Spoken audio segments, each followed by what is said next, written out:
قال تعالى: أفإن مات أو قتل انقلبتم على أعقابكم. لماذا لا يجوز أن يكون الاستفهام الوارد في الآية الكريمة بغير الهمزة، يعني بهل؟ ليش ما يصير؟ وذلك لوجود أداة الشرط الجازمة إن. استاذي هاي أفإن مات أو قتل، هاي أو متكونة من الهمزة والواو حرف عطف؟ لا، هاي أو كلمة واحدة كلها حرف عطف. شنو دليلك؟ إجا وراها قتل فعل وقبلها مات، فعطفت الجملة الفعلية على الجملة الفعلية. قال تعالى: أفإن مات أو قتل انقلبتم على أعقابكم.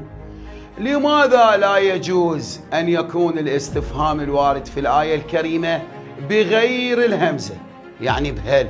ليش ما يصير؟